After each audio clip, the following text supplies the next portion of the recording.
Welcome to the Holistic Wealth Podcast. I'm your host, Keisha Blair, wife, mother of 3, author of Holistic Wealth, and founder of the Institute on Holistic Wealth. The show will showcase various experts in the key pillars of holistic wealth. Each week, we deliver the best information on how to become holistically wealthy and live your best life. Today, we have a very, very special guest with us. We have Reshma Saujani, and Reshma is a leading activist and the founder of Girls Who Code and the Marshall Plan for Moms. She has spent more than a decade building movements to fight for women and girls' economic empowerment, working to close the gender gap in the tech sector, and most recently advocating for policies to support moms impacted by the pandemic. Reshma is also the author of the international bestseller Brave, Not Perfect, and her international TED Talk, Teach Girls Bravery, Not Perfection, has more than 5 million views globally. Her new book, PayUp, is now available for pre-order and will be released on March 15th, which is amazing. I'm so excited and pumped to have you on the podcast. This has been like months in the making, Reshma. So thank you so much for joining us. Welcome to the show. Thank you so much, Keisha. It's great to be here. It's great to have you. And I just wanted to start because I am a big fan of immigrant stories and immigrants, and I just wanted to get started. We'll get into the book, Marshall Plan for Moms, but your parents' story of how they came to the United States is just so inspiring. And I just wanted to ask you just to share with the audience just a bit about that. Well, my parents came here as refugees in 1973, and my great-grandparents were originally from India. And people in India had been brought over to Uganda to build the railroads from Kampala to Mombasa. And that was my great-grandparents. And so 2 generations of my family were living in Africa. My parents spoke, fluent Swahili. And one day this crazy dictator, Idi Amin, came on television, right, and said, you got 3 days to leave the country. And my parents had a huge family, right? So everybody was scrambling for refugee status. I think my parents had recently been arranged marriage. My mother was 9 months pregnant or 8 months pregnant with my sister when they arrived to the United States, but they were lucky to be 2 of 1,000 refugees who got status to come to the United States. The rest of their siblings and parents were spread out in refugee camps, all across Europe. And so they came to this country like not knowing the language, not knowing having any family. They were taken in by the Catholic charities that found them, this small 1-bedroom apartment. My dad changed his name from Mukund to Mike. My mother changed her name from Madhu to Meena. And, everything was about assimilation and fitting in, right? And struggle, but also this sense of, just like I always say, like nobody loves this country more than my father. The sense of just gratitude, for being able to be led into this country. And I was raised that way, to give back. That's amazing. And that you have done in just a phenomenal way. And even with the movement now, with the Marshall Plan for Moms and the momentum that you've had with that, can you tell us more about that? I mean, it's unbelievable what has happened during the pandemic as millions and millions of women leave the workforce because of childcare. It's just too much to bear. I'm a mom of 3 myself, and I was widowed when, just 8 weeks after I gave birth. So I know that firsthand, that feeling of just feeling just overburdened. So can you share with the movement now, Reshma, where it's at now and kind of what are the next steps? Yeah. And this feeling of being overwhelmed. I mean, I started the pandemic, almost two plus, we're going on our 3rd year in March with a newborn baby, son in kindergarten. I was, running Girls Who Code, largest women and girls nonprofit in the world. And I was with my newborn baby. I was going to finally take maternity leave.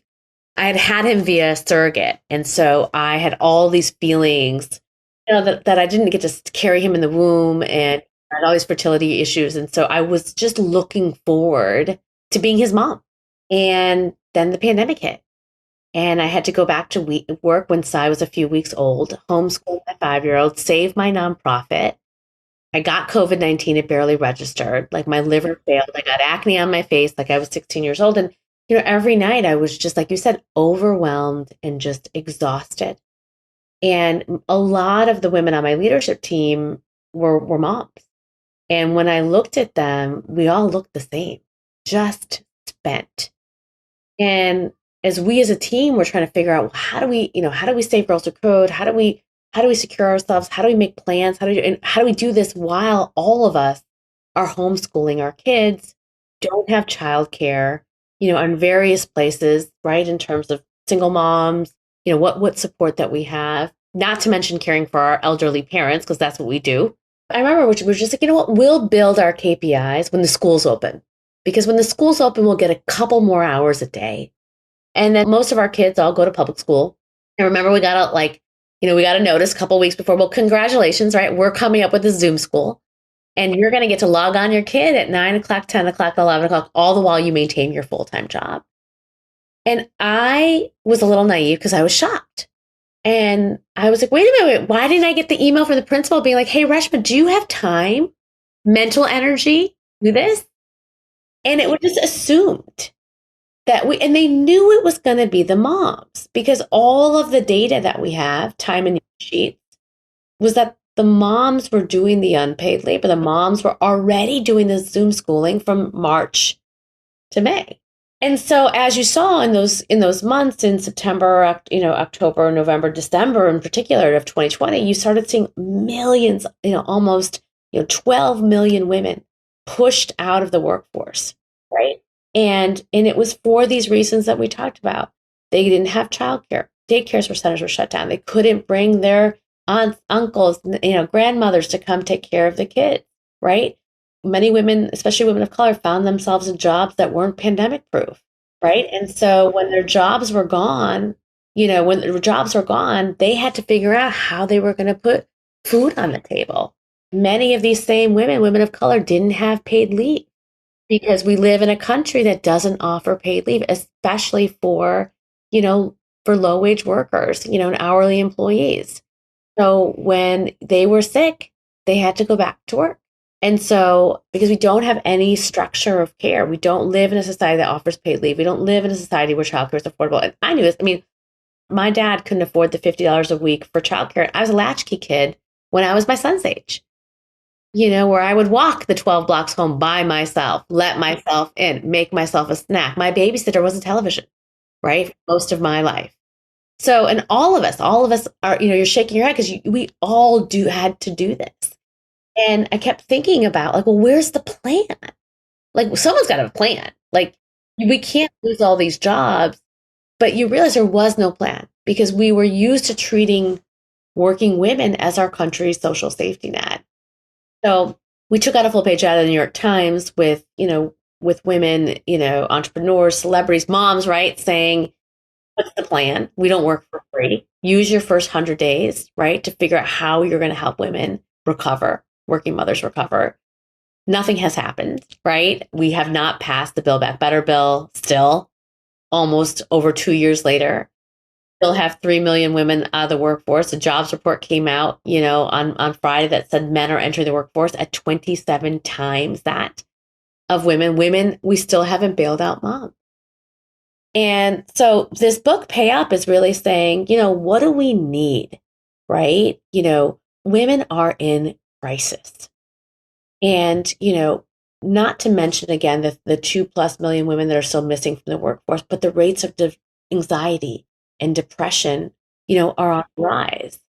And the reason why we're here is that so many of us have bought into the big lie of corporate feminism, that to succeed, and to have it all, we just had to lean in and girl boss our way to the top. But having it all is really a euphemism for doing it all. And we got to change that. I absolutely agree. And I have goosebumps now, because we absolutely have been raising, we've been telling women, you can't have it all, work your way up, work hard. Then you realize you're burnt out. You have nothing left to give. You still have to take care of your home and your childcare responsibilities. And it just seems like you're on a hamster wheel, which is why I'm excited about your new book too. And I think it's so timely, along with Holistic Wealth. Like, I think it's unbelievable, our perspectives, especially as women of color. And I love that the points that you raised of how women of color have suffered through this pandemic. because I feel it. I saw it in my own families, and most of my family lives in New York City where the pandemic hit hardest. So I lost family members. I know exactly what that was like. And so, Reshma, can you tell us more about the book and what we need in terms of women and work? What do we need to move forward to make this more sustainable? Yeah, I mean, the first is we have to all acknowledge, and I think we do now, is that we participate in a workforce, right, and live in a society that was not only not built for us, but has been stacked against us, right? And that this crisis that we're in right now, the fact that we have the lowest women's labor market participation in the history of our nation is something that everyone has to care about. If we don't create a new future for women in work, the consequences are going to be devastating, right? So the industries that mostly employ women, education, childcare, domestic service, right? They're decimated, and they will continue to be decimated if we do not figure this out. You know, our long-term economic security is going to suffer. The birth rate in this country is the lowest it's been in 50 years. I mean, you know, most women we talk to, they look at us and they say, not me. I don't want to do that. To be a mom in this country, you get no help, no support. It doesn't make sense. And if we keep pushing women out, if we keep pushing women of color out, we're going to lose the diversity in our workplaces. And that means we're going to lose on innovation. And finally, we're going to destroy our kids. Look, I mean, how many times I have a 2-year-old and now a 7-year-old. He turned 7 yesterday.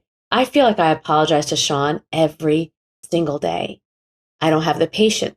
I'm tired. You know what I mean? I'm exhausted. I don't have the support that I feel like I need. And I have resources.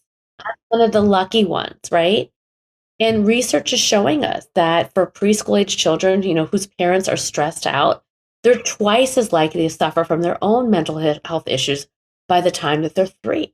So this crisis that we're in is enormous. But again, we have an opportunity. It's like never waste a crisis. We have an opportunity to rebuild our workplaces once and for all so that they work from us. You know, no more hiding our children, no more assuming that we are less qualified, less committed to our jobs because we're mothers. You know, no more breastfeeding in a closet, no more apologizing when we have our kid interrupts our Zoom call. We do not have to choose between being an ideal mother and an ideal worker, right? Because again, we live in a workforce that assumes that we're going to be both. And we cannot continue to be asked to be both without any support. Absolutely. And I feel that so much because I feel like this is my story. This is most of our stories. And it's unbelievable and how backbreaking. And I say that literally because I honestly have a back injury right now. And I was one of those moms pushing it through my back injury. And it's a spinal injury. Like I literally have a crack in my spine. And I was one of the moms pushing it through the first half of the pandemic with multiple kids and online learning and my 9-to-5 job and pushing through until I couldn't go anymore. I could not, like I literally had to step back. I had to step back and take that leave to take care of myself. So Reshma, I know exactly what you mean and how important your work is on behalf of moms. You have no idea. I mean, so many moms are struggling with everything you've mentioned on top of health issues and dealing with the kids and juggling everything. And it's unbelievable. And so, as you know, like women's economic empowerment is so important to me, having been widowed at 31 and, you know, left with 2 young kids alone and trying to do everything you just mentioned there, you know, crafting a life and continuing on and making sure the kids were fed and we were all okay. And I remember in the midst of it, thinking about my personal financial identity and thinking that, wow, it was so wrapped up in my husband's. Because as a woman, I was so busy doing all these things, right? We're all so busy. We don't even get the time to think through these things that we need to be thinking through that are so important to our own economic empowerment, to our own future in terms of financial freedom. And so I developed the quiz, the personal financial identity quiz. And I know you took the quiz. And I just want to get a sense from you, you know, how well it aligns with what you know of yourself, your spending, your saving habits, your life so far, and everything you've been trying to do. Could you share your results Yes. with us? So it says I'm a minimalist. Wow. It doesn't surprise me because here's the thing. I think you can relate to this. Money was always an issue in my house, because my parents came here with nothing. My mother never bought anything without a coupon. A night out was Taco Bell and Pizza Hut. I had all my hand-me-down sister's clothes, right? Like there was like everything was like Kmart, Target, and frugal, cheap. You save, you save, you save. I mean, to this day, my parents, if I take them to dinner, will share. You know what I mean? Plate together. And so I hated that. I hated feeling that money had that much control over my life because I watched them I felt like they just didn't have joy in living because they had this burden, right? Over their head. And I didn't want to live that way. So I've really tried to have this very detached relationship with money. And it's interesting because I graduated with $300,000 in student loan debt. And that debt really made a lot of my choices. So one, it's like I do keep it simple. You know what I mean? I do, but I do love, there are things that I like, nice things and certain things, right? But I don't want to stress about money. Now, what's bad about that is I feel what you feel. I don't know my home finances. And I've kind of made myself commit to myself over the past couple of years to be more engaged, and I think what happens in relationships, right, is like you got your to-do list. And as we started having kids, my to-do list got really large. You do the groceries, you buy the kids' shoes, you do the laundry, you do the dinner, you know what I mean? So one thing I was like, you know what? Fine, then you pay the bills. And Exactly. I'm not looking at that. I'm not even going to look at it because that was like, if I look at it, it's going to end up on my list. You know what I mean? Yeah. And, yeah. Right? So that was like not, at the end of the day, I feel like I should have been like, you do all these things and I'll pay the bill. It's unbelievable because as you're talking, that's exactly it. And I know many women can identify with this. It's just our life. We have so many things on our list. And we know if we even take a peek, it's going to end up in our territory. So we're just like, and that's what I did too. And even for women who are money experts and like I'm a trained economist and I just could not take on one other thing on my plate. Luckily, when my husband died, he had this folder, where he put all the papers and everything, that we needed, all our financial documents. So I was good to go with that. And luckily we had all joint accounts. We had joint everything. So, so that worked. But still, after he died, I still felt this void. And so it's interesting to hear your thoughts. And I love that because you're right. The debt kind of controls a lot of the time when we have the student loan debt or the mortgage debt. It controls our decisions. It controls our mindset.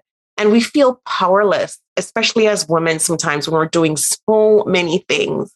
And so it's unbelievable, Reshma, those insights. And I wanted to go back to your work with the Marshall Plan for Moms because you've gotten some momentum. Prince Harry and Meghan, they signed on to support. And I just wanted to ask you about that because I thought that was phenomenal with the work that you're doing, the attention it's receiving, and because it's such an important topic. And that really jives with holistic wealth. Like this, to be honest with you, is such a big part of holistic wealth. Like when I even wrote that book, all of these things were in the back of my head because I suffered personally through everything we've been talking about. So can you just tell us about that bit and how you've been able to attract this large, not only following, but, these celebrities who are interested in the cause?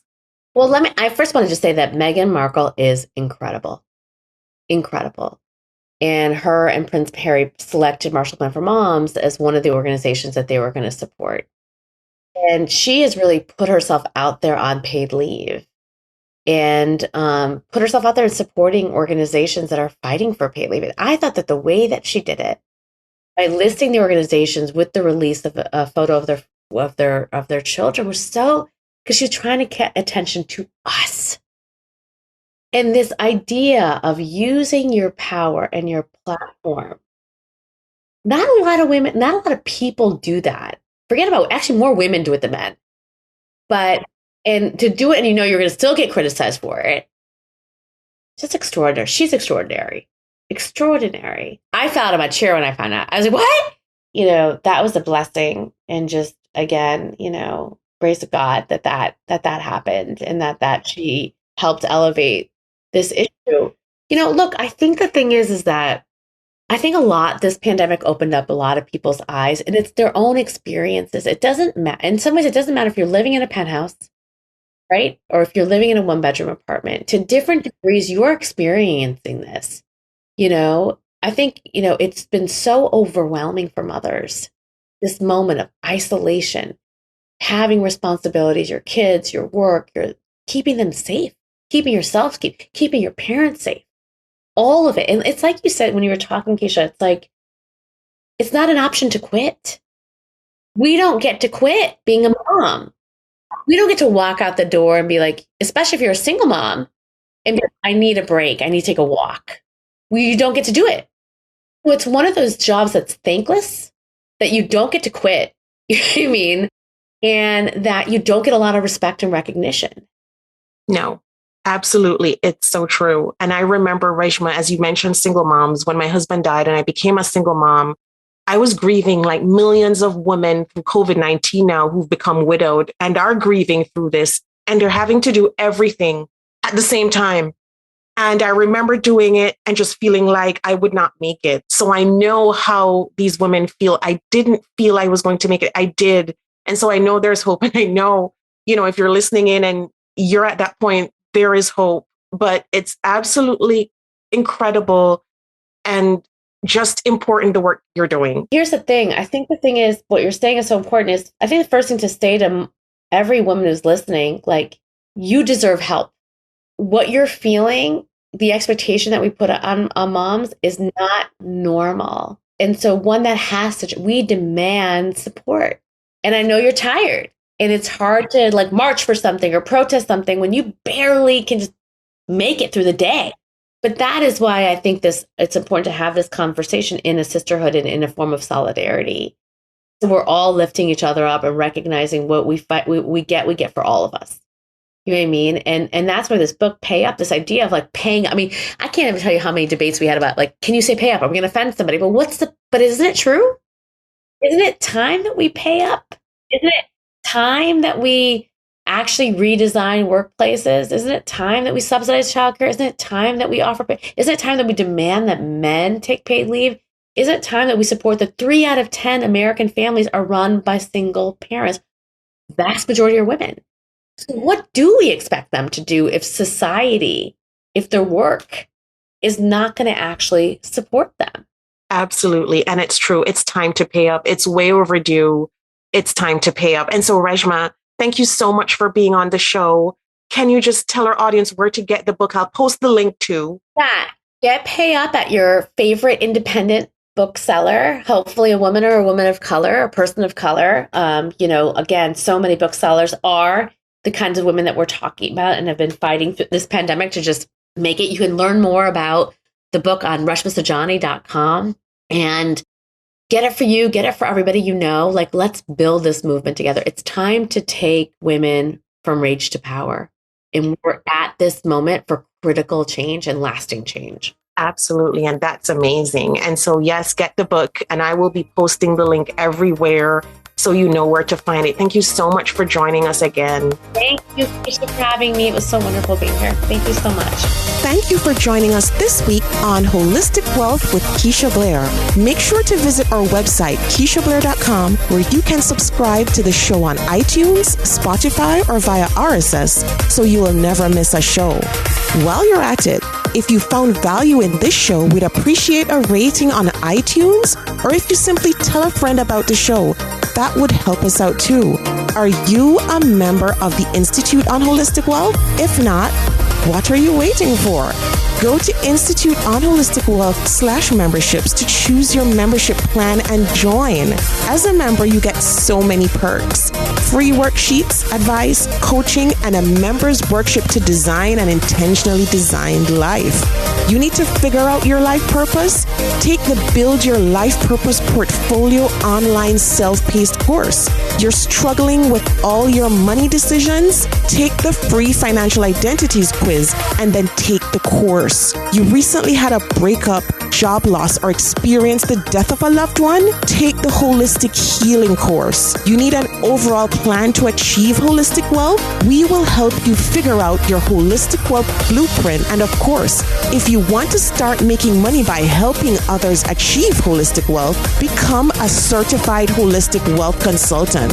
Regardless of what career you've got, the Institute will show you how to increase your income and walk in your purpose. The sooner you join, the sooner you start to achieve a more holistically wealthy lifestyle. And you're going to want to stay for a very long time. So go to instituteonholisticwealth.com/memberships to join. If you haven't read the book yet, pick up a copy of the award-winning, best-selling Holistic Wealth 32 Life Lessons to help you find purpose, prosperity, and happiness.